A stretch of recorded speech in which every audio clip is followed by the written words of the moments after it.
नमस्कार दोस्तों, आप सभी लोगों का हमारे प्लेटफॉर्म पे स्वागत है। आज हम लोग महाजनपद के बारे में डिस्कशन करने वाले हैं। इसके पिछली क्लास में हमने बताया था कि 16 महाजनपदों का उदय हुआ। उसके बाद कैसे एक बड़ा साम्राज्य इन 16 महाजनपदों को मिला के मगध साम्राज्य का निर्माण होता है। तो इसके बारे में हम यहाँ पे कुछ फैक्ट बात करने वाले हैं जो एग्जाम के पॉइंट ऑफ व्यू से काफ़ी महत्वपूर्ण है। आप लोग लास्ट तक बने रहिएगा। जो लोग चैनल पर नए हैं वो लाइक शेयर और सब्सक्राइब जरूर करें। तो मगध महाजनपद की जो प्रारंभिक जानकारी है वो हमें कहाँ से मिलती है? महाभारत से मिलती है। याद रखिएगा आप लोग, मगध महाजनपद की प्रारंभिक जानकारी महाभारत से मिलती है।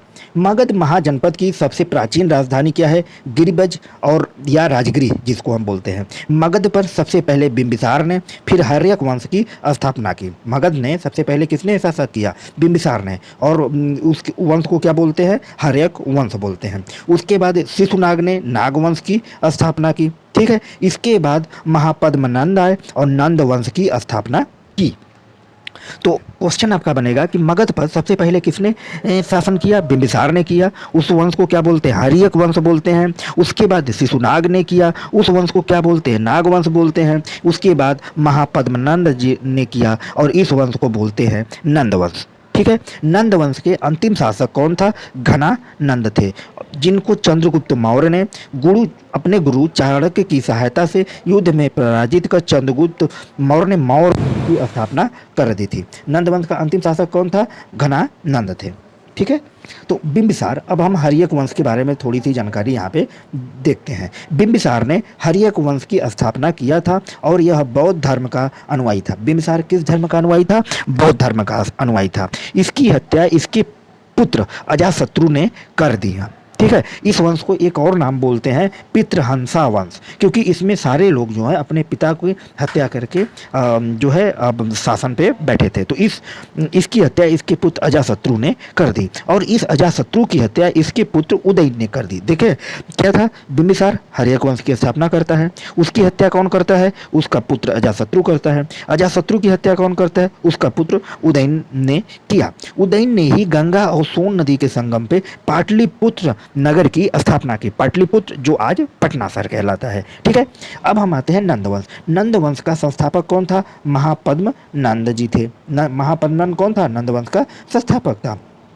नंदवंश के समय में ही मेसोदोनिया के सरदार सिकंदर ने भारत पर क्या किया था? आक्रमण किया था। सिकंदर ने पौरस राजा पोरस के साथ झेलम नदी के किनारे युद्ध लड़ा और इसे सिकंदर ने राजा पोरस को हरा दिया। और इस युद्ध को किसके युद्ध के नाम से जाना जाता है? हाइडेस्पीज के युद्ध से नाम से जाना जाता है।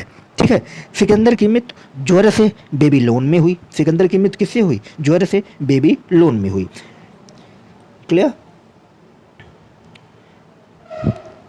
देखो, महापद्मनंद जो था वह नंदवंश का संस्थापक था। नंदवंश के समय में ही मेसिडोनिया का सरदार सिकंदर जो है भारत पर क्या करता है? आक्रमण करता है। सिकंदर ने पौरस राजा पोरस के साथ झेलम नदी के किनारे युद्ध लड़ा था। इस युद्ध को हम बोलते हैं हाइडेस्पीज का युद्ध। इस युद्ध को हम क्या बोलते हैं? याद रखना तुम लोग भाई, इस युद्ध को बोलते हैं हम लोग हाइडेस्पीज का युद्ध। सिकंदर की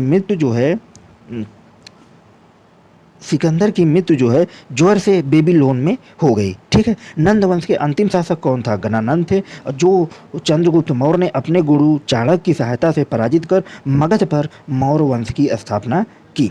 ठीक है, तो आज हम लोग आपको बताए कि मगध महाजनपद में सबसे पहला शासक कौन था? बिंबिसार था, जिसने हर्यक वंश बनाया। उसके बाद शिशुनाग आए, नागवंश की स्थापना की। इसके बाद महापद्मनंद आए और नंदवंश की हत्या की। नंदवंश के अंतिम शासक कौन थे? घनानंद थे, जिसकी हत्या चंद्रगुप्त मौर्य ने की और मौर्य साम्राज्य की स्थापना कर दी। क्लियर? इतना चीज़ें आज हमने इस टॉपिक्स में आप लोगों को कवर किया, जो एग्जाम के पॉइंट ऑफ व्यू से काफ़ी इंपॉर्टेंट है। एक चीज़ और भी जानने वाली बात है कि नंदवंश जब शासक कर रहे थे उस समय एक सिकंदर जो है भारत पर आक्रमण किया। सिकंदर ने क्या किया? भारत पर आक्रमण किया और उस आक्रमण के दौरान उसने किस पे किया था आक्रमण?